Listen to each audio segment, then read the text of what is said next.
Seguimos en la quinta edición de la Feria Internacional del Libro de Nueva York. Estamos con Daniela Rea, que es periodista, documentalista, mexicana, escritora, una de las fundadoras de la red de periodistas de a pie. ¿Cómo estás, Daniela? Hola, bien, gracias, buenas tardes. Qué alegría tenerte aquí. Yo quería hablar un poco de cómo seguir narrando la violencia en México después de tantos años de distintas violencias sostenidas. Si hay algo en el estilo o en el abordaje de esa temática que haga que también los lectores y lectoras sigan interesándose en esos temas y que no se naturalicen. Pues sí, o sea, ahorita pienso como en sus inicios, o sea, cuando hablamos, si regresamos por ahí del 2006, que es cuando comenzó como con mucha más contundencia la violencia reciente, los libros que veías sobre violencia casi siempre eran como desde la perspectiva de los narcos, ¿no? Como muy tratando de demostrar quién era el capo y sus vidas con orígenes muy precarios que después llegaron a ser como medio idealizadas o heroificadas sus historias, y eso era con lo que nos encontrábamos al inicio, ¿no? Bueno, el 2006 más o menos, cuando todo esto fue como contundente. Y yo creo que a partir de ahí, a los últimos años, ha habido una búsqueda que tiene que ver con, primero, cómo, desde dónde vamos a... O sea, primero creo que esa búsqueda tenía que ver con una documentación de urgencia, ¿no? O sea, esto está pasando, no alcanzábamos a saber hacia dónde iba, a qué respondía, qué implicaciones tenía, hasta dónde iba a llegar, entonces era una urgencia de documentar. Después vino una urgencia como buscar cuando vimos que pasó un sexenio y no acabó, o sea que no era una cosa de una política de gobierno concreta, de un partido de Felipe Calderón, pues pensamos, entonces como ok, esto no solo no ha acabado, sino que se está haciendo cada vez más complejo, ya no alcanzamos a ver quiénes son los buenos y los malos, y eso nos hizo pensar en de qué otra manera se trabaja y de qué otros ángulos se trabaja para poder tratar de entender, ya saliendo de esa urgencia, de qué es lo que estaba pasando en México. Y bueno, yo creo que en este último periodo hay una cosa que tiene que ver con la polarización social respecto a, que es algo que sucede mucho en Argentina también, cuando un partido de izquierda o que se hace llamar de izquierda llega al poder, pues quienes antes se oponían a la derecha en el poder, pero ahora hay una izquierda en el poder, se vuelve muy complicado ser ciudadano crítico, ¿no? Uh-huh.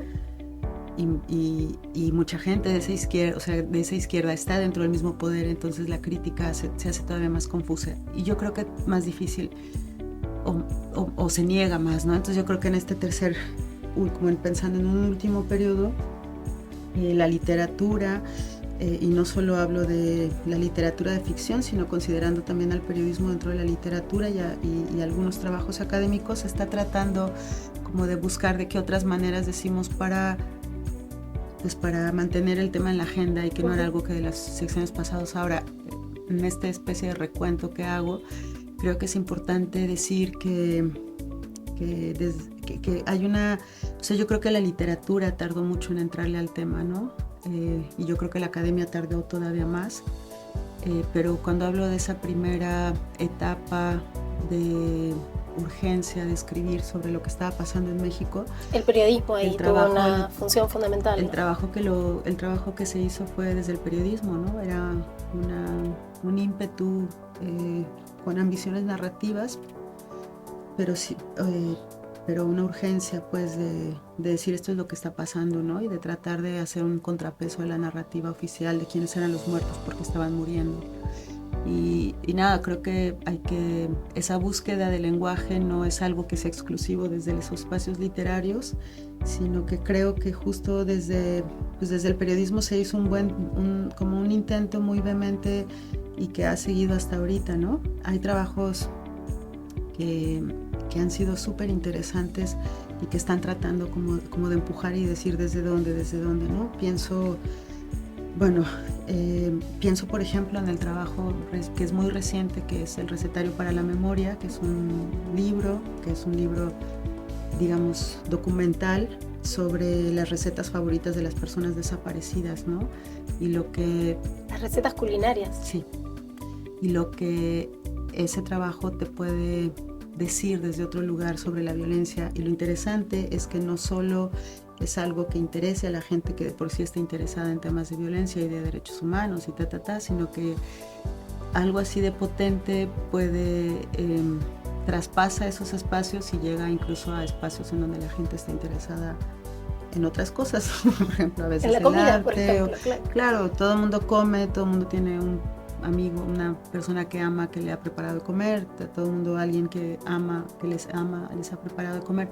Entonces, me parece que que es bien interesante como ver en retrospectiva cómo se ha movido ese interés o esa búsqueda, en qué cosas ha puesto atención, cuáles han sido los giros que ha logrado dar para recordarnos que, pues sí, ojalá no tuviéramos que hablar de esto, pero tenemos que hablar de esto y de qué manera hacemos que podamos seguir hablando de esto, porque tanto dolor no se puede seguir viviendo de manera aislada.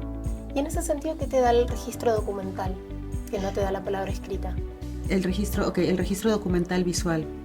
Bueno, el registro documental, yo creo que, o sea, para mí pasar del periodismo escrito al periodismo visual, por decirlo de alguna manera, a través del documental, pues fue como empezar a hablar un nuevo lenguaje, o sea, implica aprender nuevas reglas de lenguaje, ¿no? Y bueno, una de las cosas que da es que creo que da accesibilidad. Si es un trabajo documental que además es accesible, la gente se puede reunir en colectivo a verlo y por lo tanto puede promover discusiones colectivas para verlo. Y en ese sentido es como más público, a diferencia de la literatura, que casi siempre es algo que se lee cada vez menos, porque han hecho las mujeres en específico en México han hecho un trabajo increíble con los clubs de lectura. Y cada vez es menos solitaria la lectura, pero de alguna forma lo ves un poco más que el cine, ¿no? Y yo creo que el cine permite esta conversación pública, con discusiones públicas. Y yo creo que también el cine permite algo que de alguna manera tiene que ver como con una cercanía, ¿no?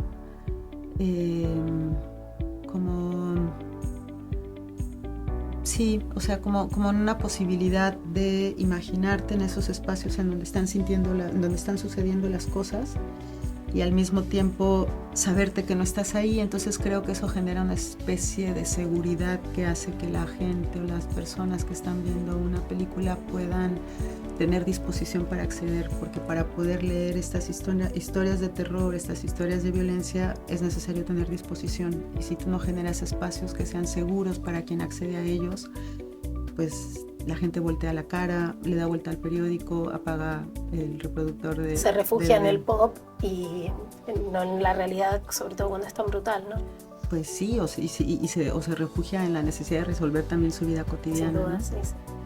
Mencionabas antes a las mujeres y los clubes de lectura, y hablando también en el marco de la Feria de Nueva York con Brenda Navarro, había aparecido las mujeres como lectoras, casi como el genérico de su lector.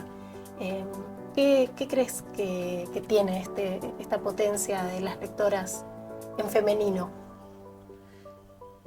Bueno, yo creo que una de las cosas más evidentes es la capacidad de hacer comunidad. Y eso, que es algo que además es muy reciente en México, ¿no? El tema de lecturas colectivas, convocadas por mujeres, a través de los clubes de lectura, es algo que yo vi en México surgir a partir de la pandemia.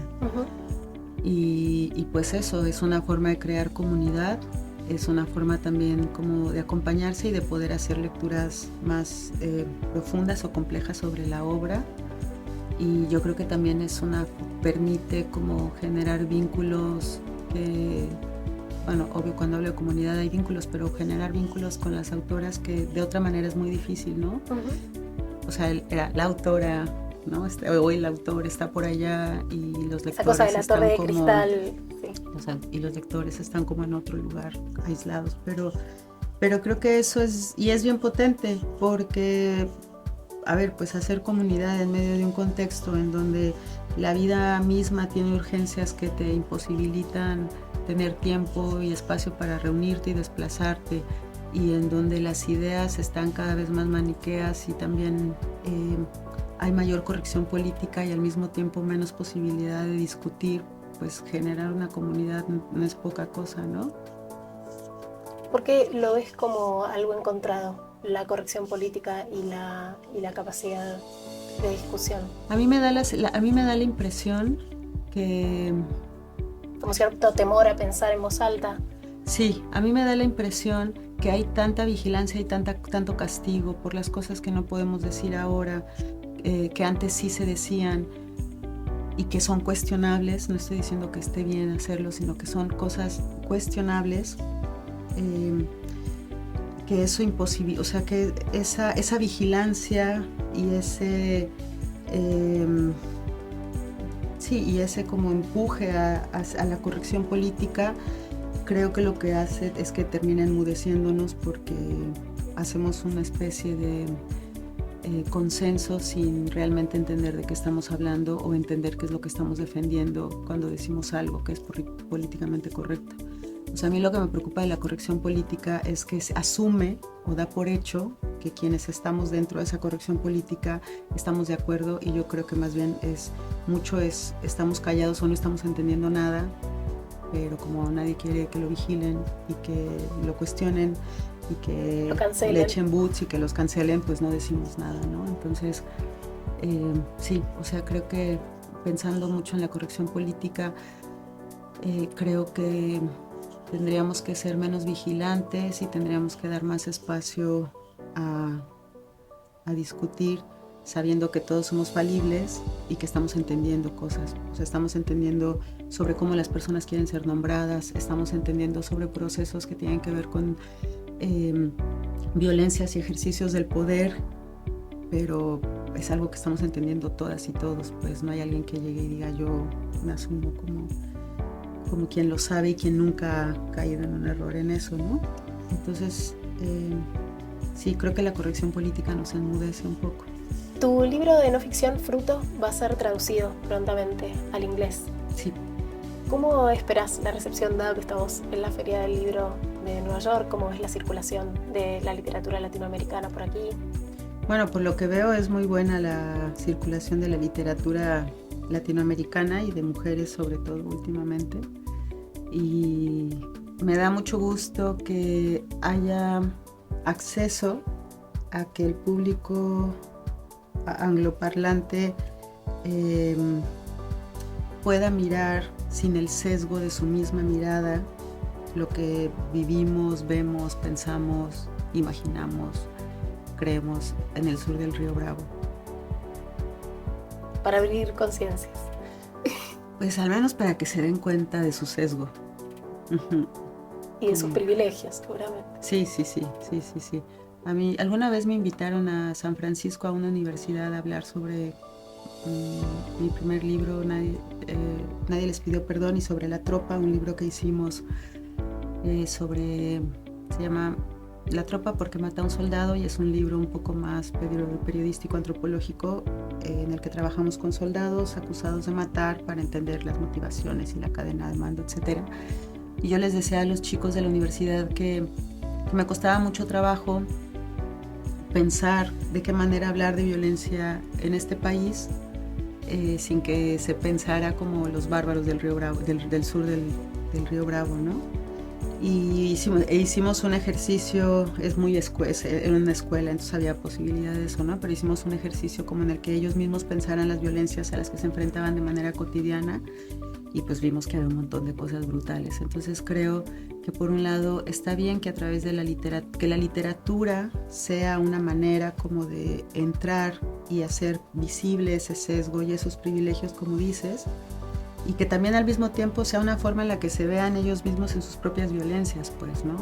O sea, el sueño americano es una cosa muy compleja, y está bueno que también se puedan encontrar el trabajo literario del sur del Río Bravo, ¿no? de nuestros países, como un reflejo para que vean también todas las violencias que aquí han sufrido, han vivido, han perpetuado y pues se cuestione lo que creemos que es el sueño americano.